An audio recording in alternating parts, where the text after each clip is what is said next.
اس ملک کے جتنے انسٹیٹیوشنز تھے اور ہمارے دیش کی جتنی آرگنائزیشنز تھی جن کا کام پیپل رائٹ کا پروٹیکشن تھا، کانسٹیٹیوشن کا پروٹیکشن اور اس کا ایگزیکیوشن تھا، وہ تمام کے تمام ادارے اپنے آنکھوں پر پٹی باندھے سو رہے ہیں.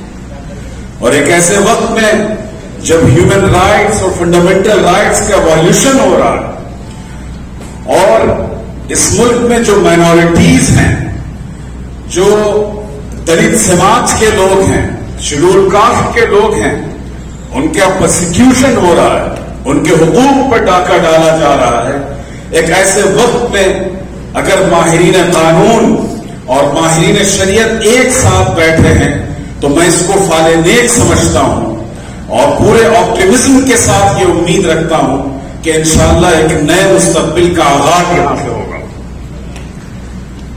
محترم حضرات، یہ بہت خوشائن بات ہے کہ اس ملک کے 3 باوقار انسٹیٹیوشنز اور اداروں کے ذمہ داران یہاں موجود ہیں.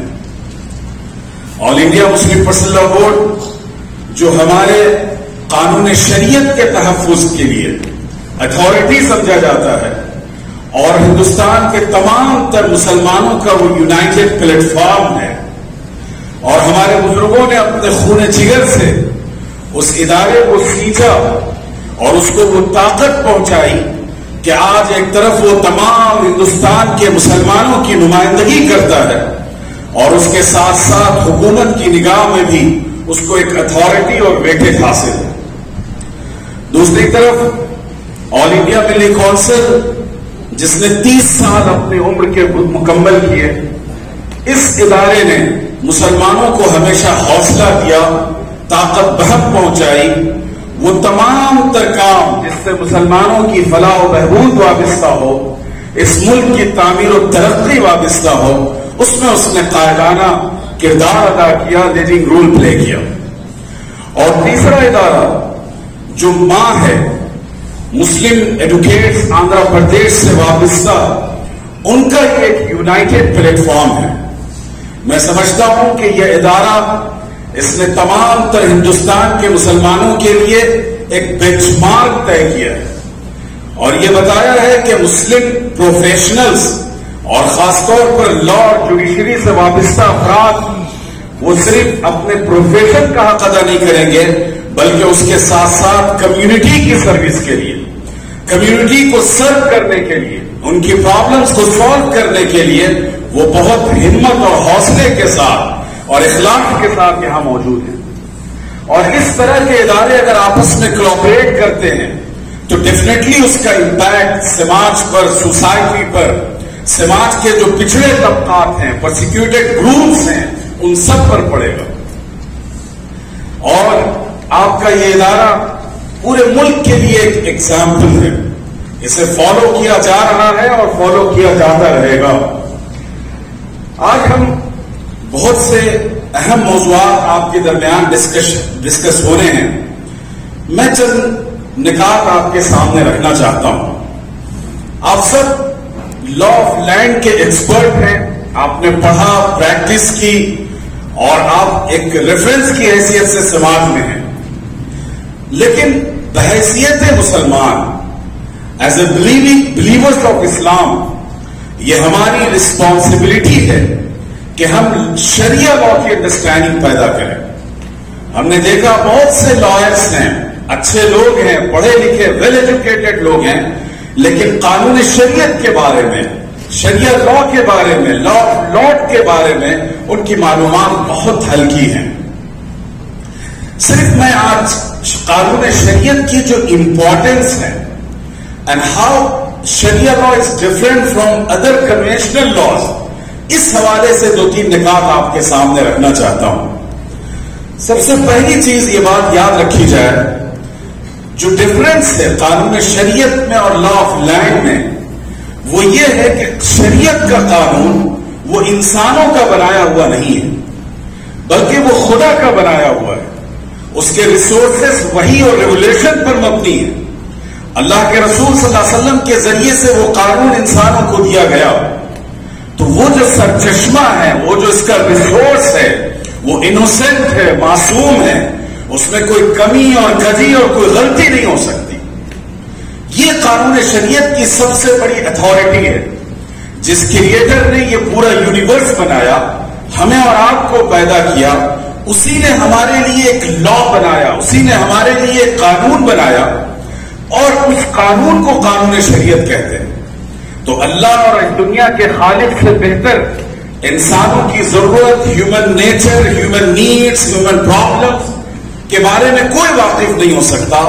یہ صرف اور صرف اللہ واقف ہے، اور اللہ ہی نے اسی کے اعتبار سے ہمارے لیے قانون سازی کی. مثال کے طور پر اللہ نے یہ قانون بنایا کہ انسانوں کو اپنی فزیکل ڈیزائرز کو پورا کرنے کے لیے، یہ ان کی فطرت اور ان کے نیچر کا حصہ ہے، تو اس کے لیے قانون بنا دیا گیا کہ نکاح کیا جائے، اور میرج کے ذریعے سے ایک مرد اور عورت اپنی فطری ضرورتوں کو پورا کرے.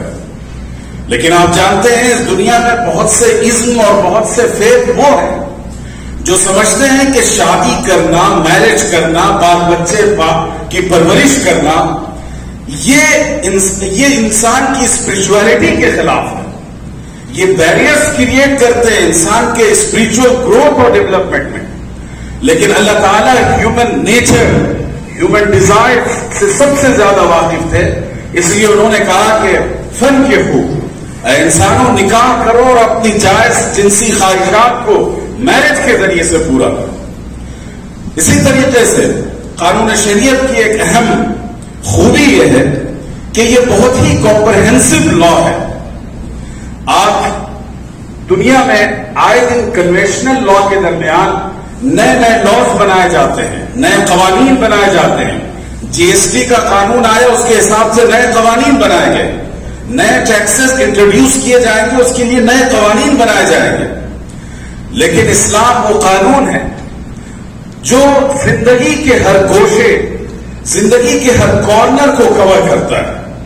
ہیومن لائف کی جتنے فیسز ہو سکتے ہیں، جتنی پرابلمس ہو سکتی ہیں، جتنے ایشوز ہو سکتے ہیں، ان سب کو قانون شریعت کور کرتا ہے. ایسا نہیں ہے کہ قانون شریعت ہمیں صرف مسجد میں نماز پڑھنا سکھاتا ہو اور مکہ جا کر حج کرنا سکھاتا ہو، یا صرف رمضان میں روزے اور زکوٰۃ ادا کرنے کا طریقہ سکھاتا ہو. زندگی کے جتنے ایسپیکٹس ہیں، جتنے فیسز ہیں، ان سب کو اسلام نے، قرآن و حدیث نے ہمیں پوری کلیئرٹی کے ساتھ واضح کر دیا. چاہے وہ عبادات اور ورشپ، ہیومن کریشن اور کریٹر کے ریلیشن سے ریلیٹڈ چیزیں ہوں، یا پھر ہیومن انٹریکشن اور ریلیشن سے ریلیٹڈ چیزیں ہوں، ان سب کو قانون شریعت نے پوری کلیئرٹی سے واضح کر دیا.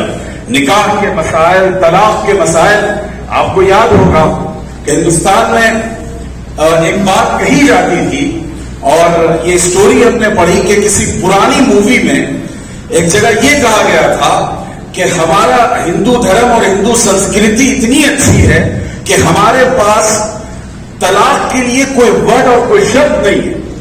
اور اس کو بڑے فخر سے بیان کیا جاتا تھا کہ ہندو کسٹم اور کلچر میں ڈیورس کے لیے، طلاق کے لیے کوئی ورڈ اور شبد نہیں ہے، یعنی ہمارا یہ رشتہ 7 جنموں کا ہے.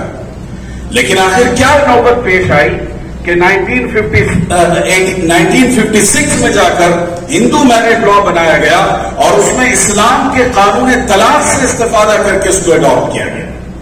تو اس سے پتہ چلا کہ آپ کے پاس اگر طلاق کا تصور نہیں تھا تو یہ آپ کے قانون کی کمی تھی، اور اسلام نے یہ تصور پہلے سے دے رکھا تھا ایک کرٹیکل سچویشن کے لیے سیف ایگزٹ کے طور پر، ایک بہت ہی سیکورٹی کے لیے مرد اور عورت دونوں کے اللہ نے یہ قانون دے رکھا تھا اس کی کنڈیشنز کے ساتھ. اسی طریقے سے وراثت کا مسئلہ ہے. وراثت کے دنیا میں جتنے قوانین تھے، کنونشنل لا میں جتنی پریکٹسز تھی، ان سب نے اسلامی قانون وراثت سے فائدہ اٹھایا. اتنا کمپریہنسو، اتنا ڈیٹیل اور ڈیپتھ قانون دنیا میں کوئی نہیں. اور پھر اس سے آگے آپ بڑھتے جائیں، چاہے وہ تجارت اور بزنس اور ٹریڈ سے ریلیٹڈ ایشوز ہیں، ان سب کو شریعہ لا کور کرتا ہے. میرا ایک تھیسس ہے، میں نے کاپی رائٹ کے ریفرنس میں شریعہ لا سے بات کی ہے، اور ہم نے اس موضوع پر ایک کتاب لکھی ہے. اور حیرت ہوگی آپ کو کہ اسلام نے، اسلامی قانون نے 1400 سال پہلے کاپی رائٹ کے حوالے سے ہمیں انسٹرکشن دیے اور اس کے حوالے سے ہمیں ٹیچنگز دی. تو یہ میں بتا رہا ہوں کہ قانون شریعت وہ بہت ہی کمپلیٹلی کمپریہنسو لا ہے. دنیا کا کوئی قانون، دنیا کی کوئی کتاب اس قانون سے مقابلہ اور کمپیرزن نہیں کر سکتی. تیسری خوبی قانون شریعت کی یہ ہے کہ یہ گلوبل لا ہے. اسلام کسی ایک ریجن کے لیے، کسی ایک کاسٹ کے لیے، کسی ایک ریس کے لیے نہیں بھیجا گیا. اسلام انٹائر ہیومن بینگز کو ایڈریس کرتا ہے. تمام تر انسانوں کے لیے وہ سولوشن اور حقوق اور ڈیوٹیز اور رسپانسبلٹیز اپنے قانون میں رکھتا ہے. یہی وجہ ہے کہ 1400 سال سے زیادہ کا عرصہ گزر گیا جو مسلمان افریقہ کے جنگلوں میں رہتے ہیں، جن کو انکلچرڈ سمجھا جاتا ہے، وہ بھی قانون شریعت کو فالو کر رہے ہیں. جو مسلمان یورپ و امریکہ جیسے ترقی یافتہ ملک میں رہتے ہیں وہ بھی قانون شریعت کو ایز اٹ از فالو کر رہے ہیں. اور جو مسلمان ہندوستان اور ایشیا جیسے ملکوں میں رہتے ہیں وہاں کے لیے بھی قانون شریعت ہے. تو اللہ کا یہ قانون وہ کسی ایک ولیج اور کسی ریجن کے لیے، کسی ریس کے لیے نہیں ہے، بلکہ انٹائر ہیومن بینگز کے لیے ہے. پوری دنیا میں اسی طرح فالو کیا جاتا ہے جیسے آج اور آپ کے شہر میں فالو کیا جا رہا ہے. ورنہ دوسرے جو کنوینشنل لاز ہیں، ہندوستان کا قانون پڑوسی ملک میں نہیں چلے گا، اور پاکستان کے جو بینکنگ لاز ہیں وہ یہاں نہیں چلیں گے. سعودی عرب کے قوانین کا یہاں امپلیمنٹ نہیں ہو سکتا. امریکہ کا جو کانسٹیٹیوشن ہے وہ یو کے اور کینیڈا میں اس کا امپلیمنٹیشن نہیں ہو سکتا. لیکن اسلام کا قانون وہ گلوبل ہے. اس نے انٹائر ہیومن بینگز کو ایڈریس کیا اور ان کے حقوق اور ان کی ڈیوٹیز اور رسپانسبلٹیز انہیں بتائی. یہ تیسری خوبی تھی قانون شریعت کی. اسی طرح ایک چوتھی خوبی، the most important and beautiful attribute of Sharia law، کہ یہ ہیومن نیچر سے ہم آہنگ ہے. یعنی انسان کی فطرت اور قانون شریعت میں کوئی تضاد نہیں ہے، ڈفرینسز نہیں ہے، وہاں کوئی کلیش نہیں ہے. آپ جانتے ہیں کہ اس ملک میں آج سے چند سال پہلے، چند برس پہلے اس بات کی اجازت نہیں تھی کہ مرد اور مرد کی شادی ہو یا عورت اور عورت کی شادی ہو. اس بات کی اجازت نہیں ہے کہ انسان اور جانوروں کی شادی ہو. لیکن آپ جانتے ہیں کہ آج قوانین اور لاز بدلے جا رہے ہیں.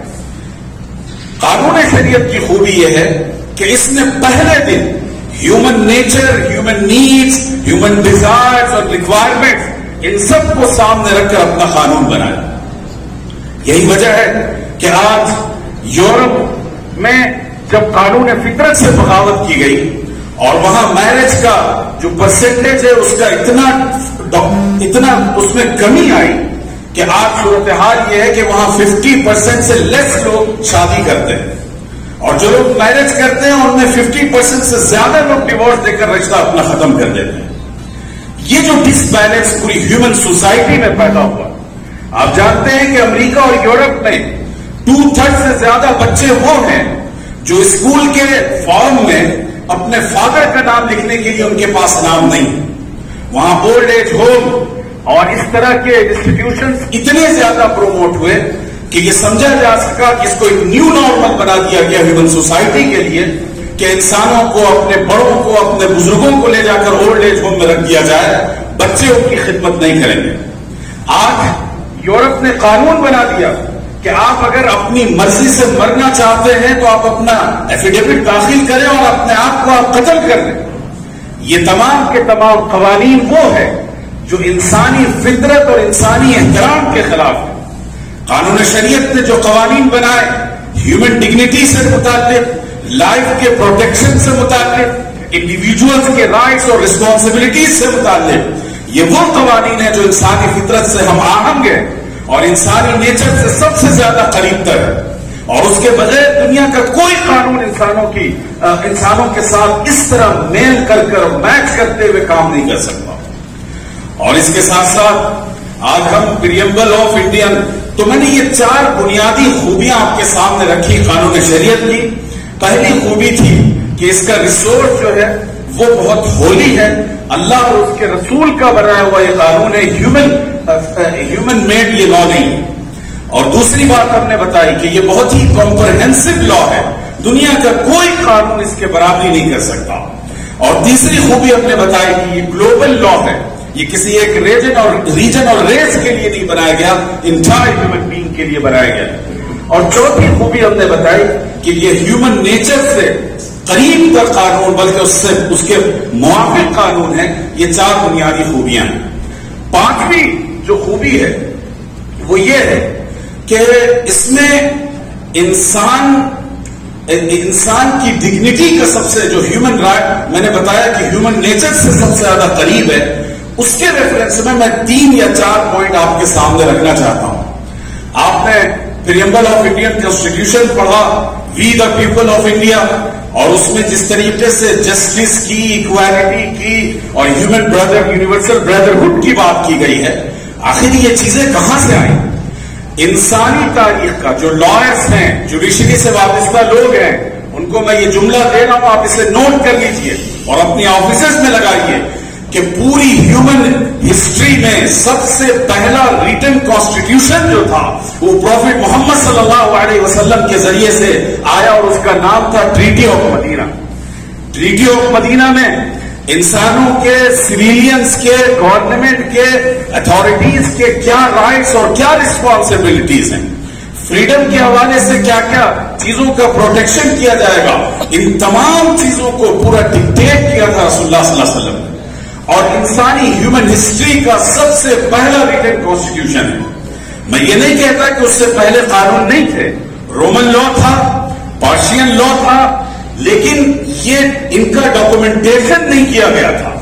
بادشاہ اور اتھارٹی کی طرف سے جو بات کہہ دی جاتی اسی کو قانون سمجھا جاتا تھا، لیکن پروفٹ محمد صلی اللہ علیہ وسلم نے سب سے پہلے باضابطہ ریٹن میں ایک قانون اور کانسٹیٹیوشن بنایا جس کا نام تھا ٹریٹی آف مدینہ، اور اس پر تمام اتھارٹیز سے سائن لیے گئے اور پھر اس کے بعد اس کو ایگزیکیوٹ کیا گیا۔ تو اس قانون کے مطابق، اس کانسٹیٹیوشن کے مطابق جو باتیں کہی گئی ہیں، سب سے پہلی چیز ہے فریڈم۔ جتنے انسان ہیں، all human beings with all differences, چاہے وہ مسلمان ہوں، کسی اور فیتھ پر بلیو رکھتے ہوں، وہ تھیسٹ ہوں یا ایتھیسٹ ہوں، وہ مرد ہوں کہ عورت ہوں، ان سب کو آزاد تصور کیا جائے گا، کسی کو غلام نہیں بنایا جا سکتا۔